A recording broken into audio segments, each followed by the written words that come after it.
Howdy folks, I am curmudgeonly Crowberry Blue, crankily crowing about crowded canteens. I'm Amber. Here are more crowded canteens for us to crow on about, because who wouldn't want a crowded canteen? And when we say canteen, we mean like the little canteens of water, because like you can't get better than that as a butterfly. So let's get started.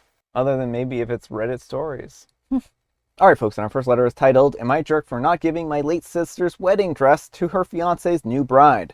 Edited to fix typo, the ages of people involved, because people think that I'm lying, even though my entire Reddit history is clearly available. I'm a 35-year-old male, and my sister is a 29-year-old female. Anna passed away 3 years ago in a car accident, just 2 months before her wedding.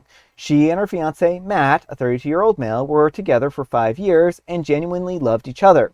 After the accident, Matt was devastated. We all were. I remember how happy Anna was when she and her friends picked out her wedding dress. It was custom, expensive, and very her. After she died, my parents gave it to me for safekeeping, saying that they couldn't bear to look at it, but they didn't want it sold or donated. I've kept it in pristine condition in my closet ever since. Well, fast forward to now, Matt has moved on, understandably, and is engaged to someone new, Julie. Julie was one of my sister's best friends and was there when Anna picked out the dress. Weird for Matt to get with her, but whatever.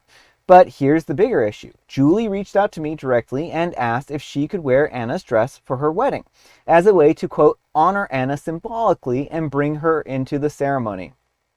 I was floored, and I said no immediately. I told her that it felt disrespectful and that it was Anna's dress, and that it's not a hand-me-down or some family heirloom.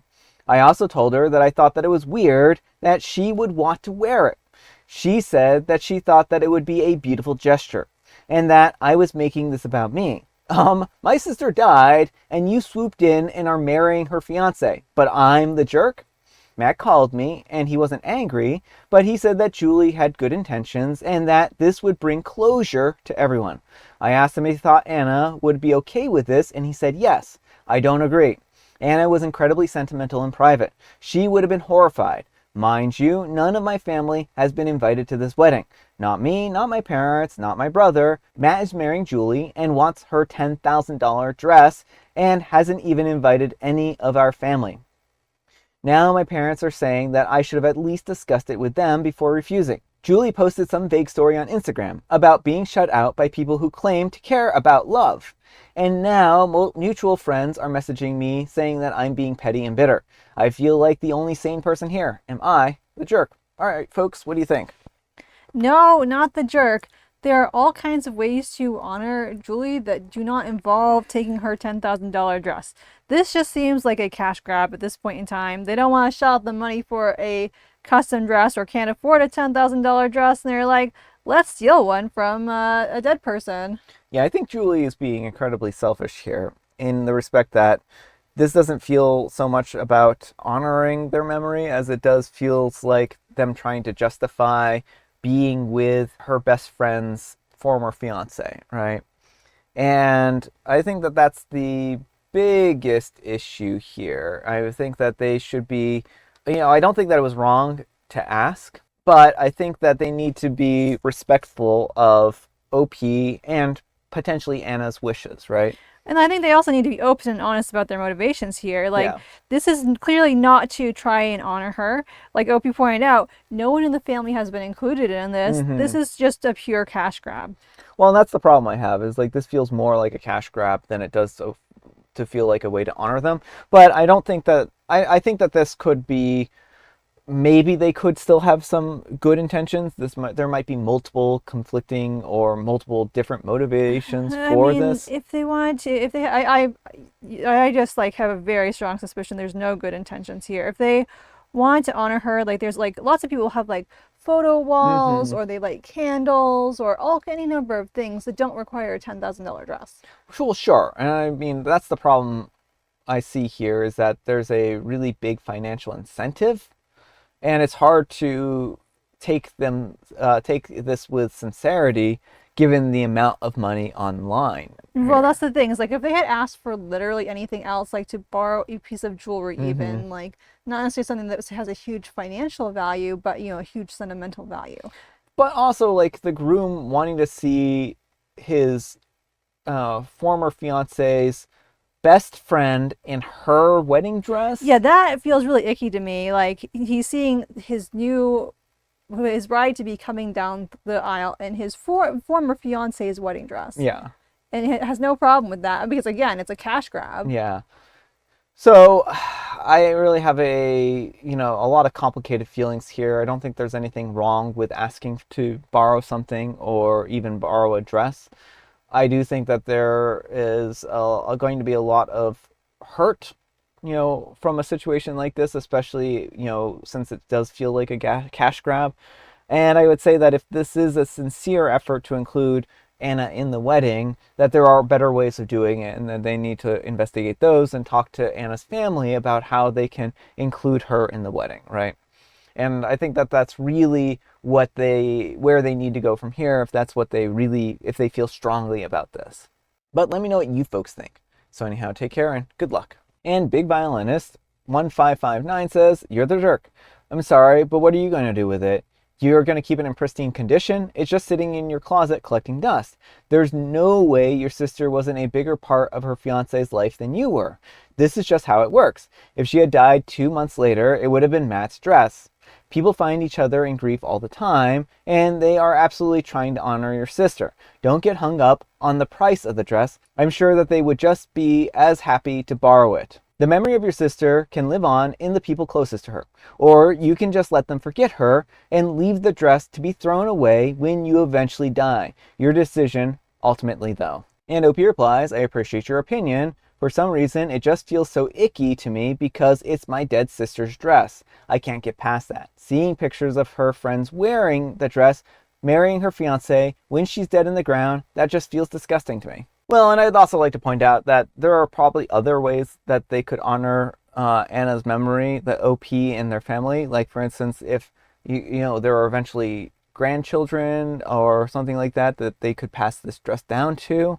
Like, OP might be able to pass it on to their children if they have children, or if they have another sibling who has children, then that might be a nice way to honor Anna's memory without having that kind of same, this is tied to the fiance and their friends and stuff like that. Yeah, there's any kind of number of things they could do with the dress, like that do not involve just handing it to the first person who asked for it. Yeah, they could also auction it off and donate their proceeds to charity or any number of things here, right? I mean, there are a lot of ways they can honor Anna's memory and use the dress for good, and I don't think that this is necessarily the same picture that they're painting. Yeah. And Nice Original 4429 says, "Not the jerk, but I do find it weird that you all still have the dress that was never really worn by your sister. I think that it would be one thing if she had gotten married in it, but since she passed before she was able to wear it, I would say sell the thing. Use it to fund flowers for her grave a few times a year for the next 10 to 15 years. And OP replies, "My parents wanted to keep it. It's not really a battle that I wanted to fight, but now they want Julie to wear it. I kind of wish we had sold it." The thing is, like, I think that OP and their parents should have a conversation about what to do in that case, right? Because if there's conflicts about what the dress should be used for, then it could be that OP does have a skewed perspective and that Anna would have wanted it to be this way, right? And Miss Sem84 says, "Not the jerk. Is she going to change her name to Anna too? Start calling your brother and your parents mom and dad. She has the fiancé and wants the dress. Is she looking to take over Anna's old life completely? It already is weird that she got with her late friend's fiancé. Why would they want to even remind everyone of Anna on that big day? Are they trying to make everyone as uncomfortable as possible?" And OP replies, "Exactly. That's been my whole point. It just feels gross to me, but everyone else seems to think that I'm being irrational." All right, folks, and our next letter is titled, "My boyfriend and ex-husband work together. Am I the jerk for giving my boyfriend food to take to work? So I'm a 26-year-old female, and I was married for 4 years. We got divorced because I found out that I couldn't have children. I was content to stay child-free. It wasn't a huge loss. My ex-husband really wants a mini-me and to pass on his legacy. We had a good marriage for the most part, but that was that. I'm not too sad, as I've come to learn that there's better out there. My boyfriend is honestly the kindest person that I've ever met. I should note that we live in a small town, and I have a type. My boyfriend of 7 months works with my ex-husband. They work as military contractors on airfields, doing different jobs, but they work in the same area with the same guys. I really like to cook and bake, and I'm trying not to get diabetes, so I don't eat everything that I bake. I used to pack my ex-husband's lunch and would often send him to work with a tray of baked goods.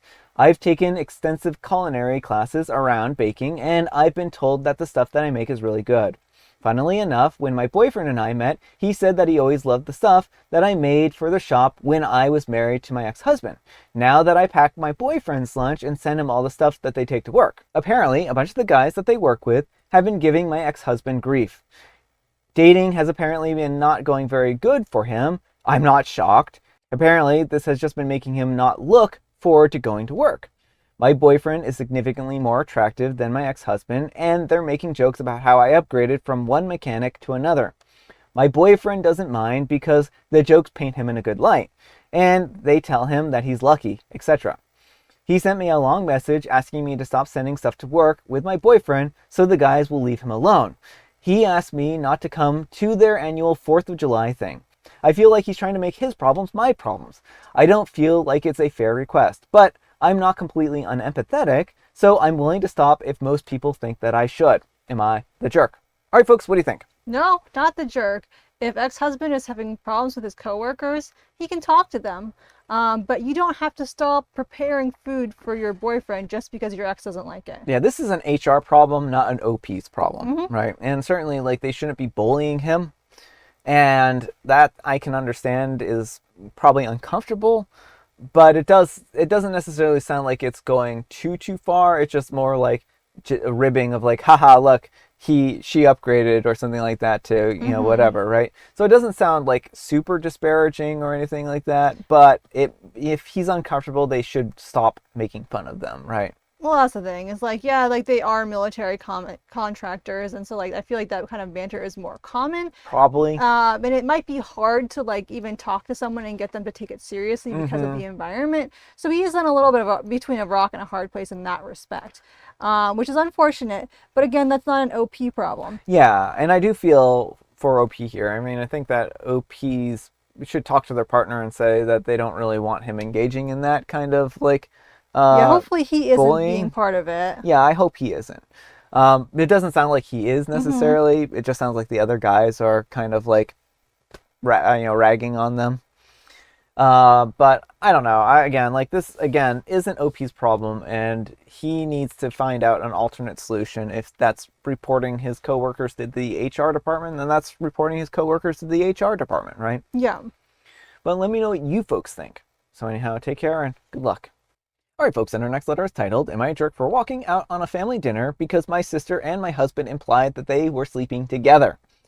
My sister is a 31-year-old female and my husband is a 31-year-old male, and had a short relationship back when they were in high school. It wasn't anything major, but most of my family knew that they were dating nonetheless.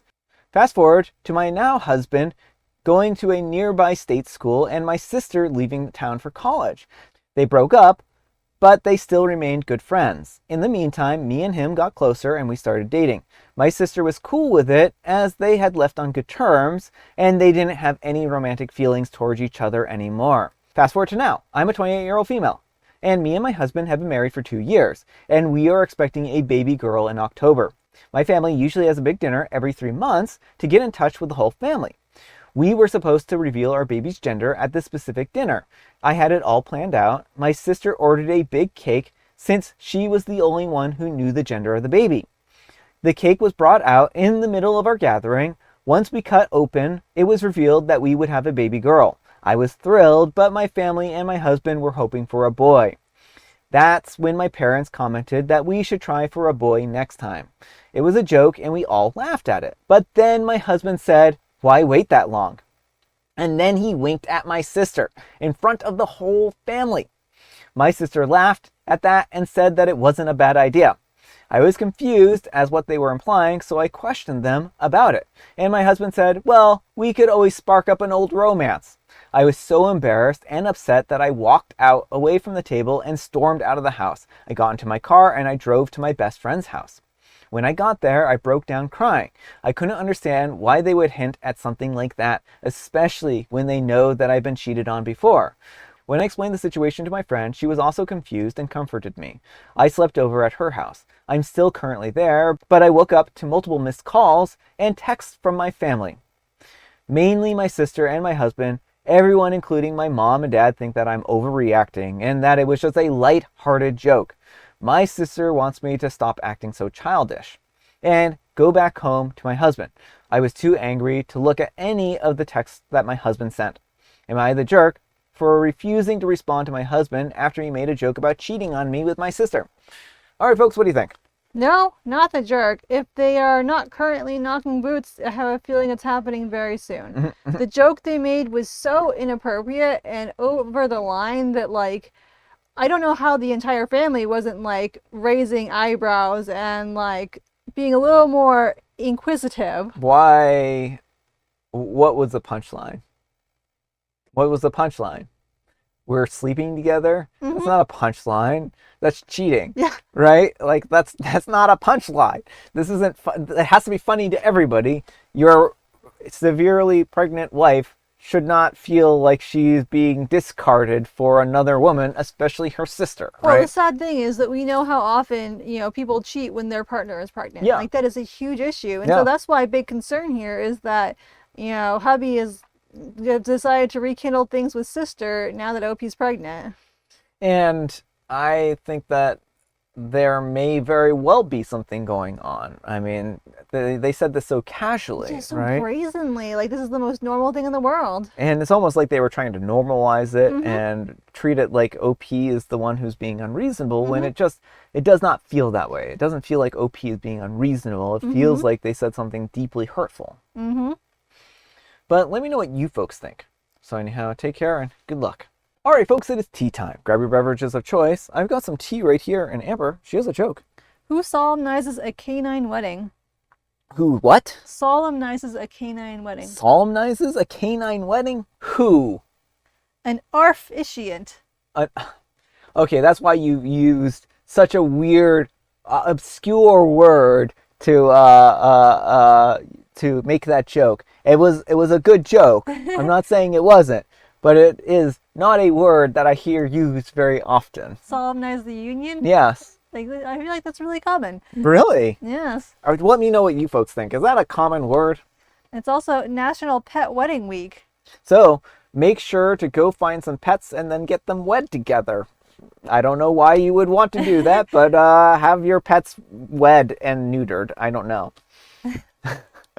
And I have Mega Mint.